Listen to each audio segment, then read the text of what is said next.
Hey y'all, we've got a beauty of a Chevy Malibu here, and it's got problems, leaky problems. So we're gonna diagnose this guy and figure out what gaskets are bad, what parts are bad, so we don't have to fill it with oil every few days, every couple of weeks. Doing about a quart a month, I think is what he said. So, looking underneath here, seeing a lot of oil coming from the oil pan gasket, so that's one culprit. And then there's a sensor up in here.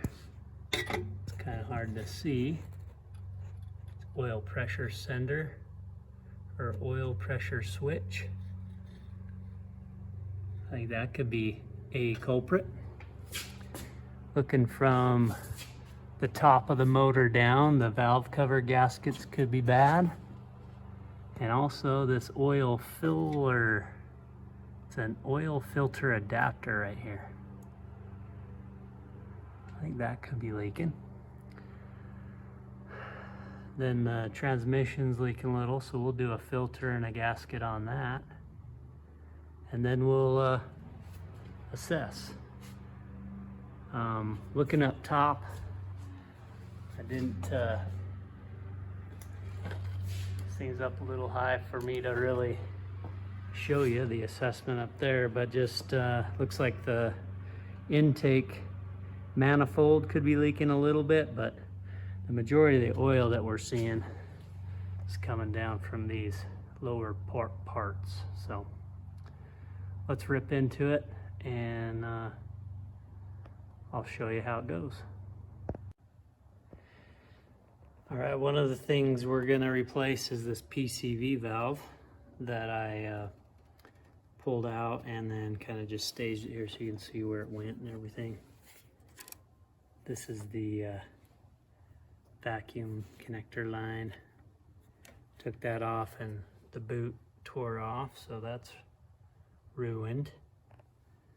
And then this had these like press-in rivets,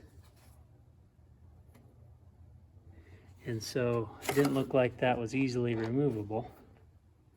And then it turned out with just a little bit of prying with a screwdriver carefully on both of those, and then grabbing the tops of them with some channel locks, I was able to get that off, which is not easy.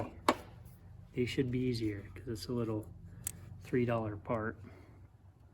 See, it's pretty gummed up, but if you shake it, you can hear it's not totally jammed up, but it could have been contributing to the problem, adding extra pressure in the crankcase and forcing oil out of gaskets and seals where otherwise normally wouldn't. So toss that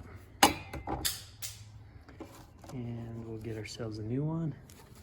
I cleaned this up already, so we'll just replace that. And then of course put the cover back on there and press those little rivets back in.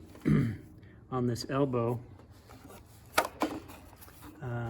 I'll replace that, but actually, so this is the 1125 PCV valve that calls for.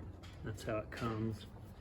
Right next to it was a 1183 that has a little right angle in it. So I bought that one too, so $6 part. So I didn't like this part, too plasticky, doesn't have dual female ends. That's kind of what I needed, just a piece of tube really. So I had some of this laying around and I just connected that here, and then I trimmed this plastic tube back a little bit so it wasn't such a sharp turn or radius on that hose. So that ought to do it.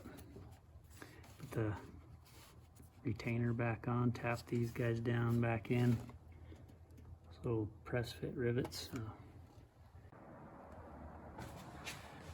Okay, let's give an update. Ripped off a little bracket here, taking the starter out, taking that little cover off. All that stuff was right in here.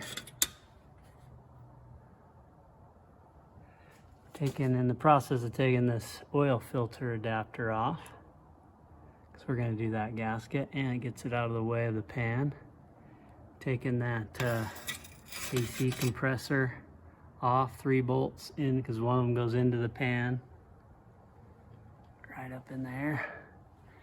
And before I did that, I'd take the belt off, which was a tensioner that's right up in there. So let's see, I left the wrench on it still. See the wrench, shiny part there? And I took this catalytic converter. I took those 3 bolts out from the top. There was a cover over the top of those. There's some wires from the starter. So pretty much disassembling this whole motor around it anyway. Not disassembling the motor, just everything around it.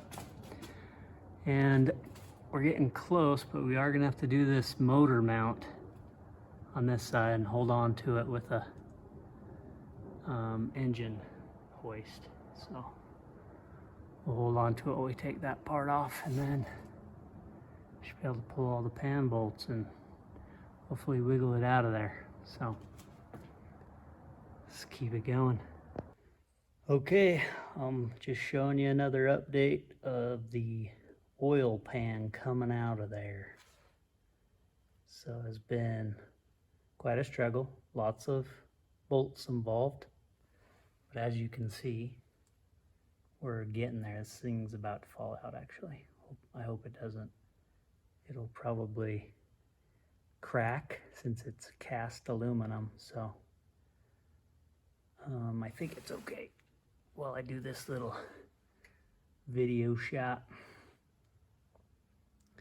One thing I'll point out is there's some bolts in the side of the pan that you might wonder, do those have to come out? And the answer is yes, they do. Why is there a bolt through the side of the pan? I believe it's for added strength to the main bearing caps that are up in there. You see that thing right there? An open hole right there below that orange gasket. That's a main bearing cap.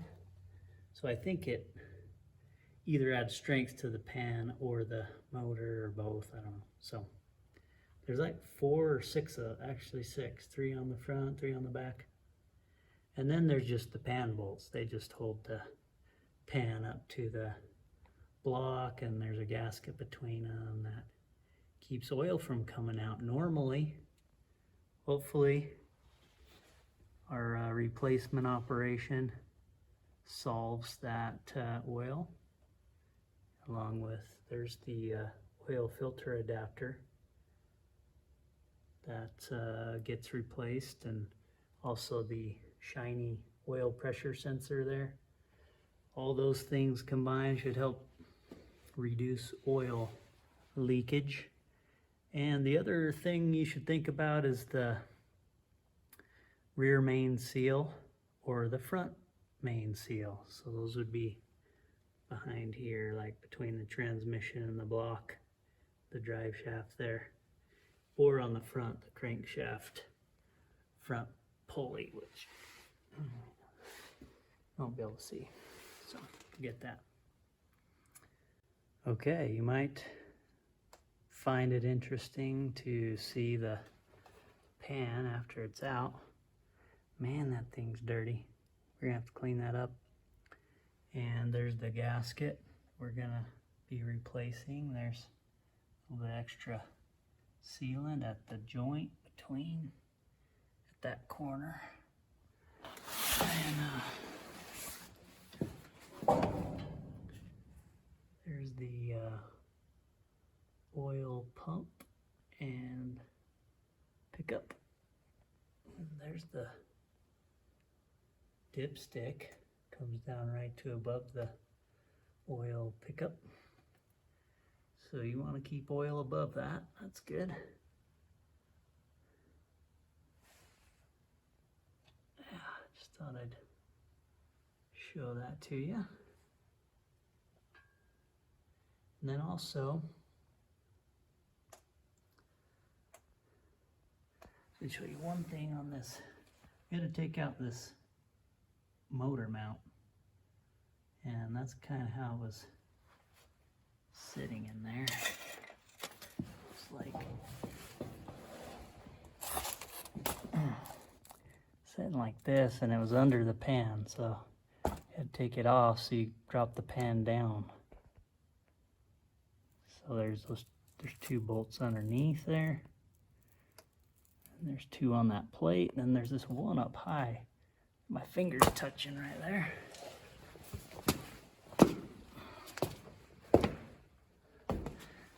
Show you where that one is at.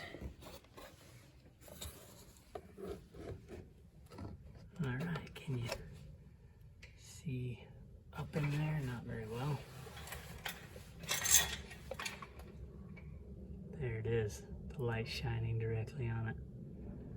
So it's kind of up out of the way, so if you pop through the side, you can get at it easiest. And there's some that were kind of challenged to get to, but including that one right there. And those two actually right there went to this bracket, this dirty bracket right there. And it had one underneath the pan, so both those had to come out. But I'd call it a success.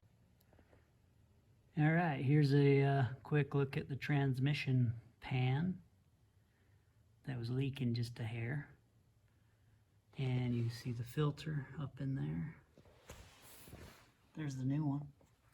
You can pull that down out of where it's plugged in and swap that.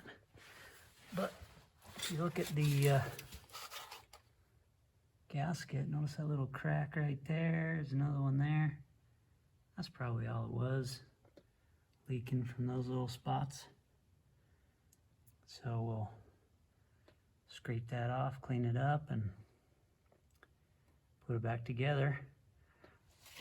When we first try and drain this, there is no drain plug, so just took out the few bolts on one end, and then it separates enough and starts draining. So that's how you drain it. Wait for 15 minutes or so for it to drain down, and then replace what you took out. And there's a little filler plug that needs to fill up too. So I think it's right here. So we'll check it, make sure it's up that high after we're all back together. There you have it. We'll refill all the fluids and make sure we got less leaks than before.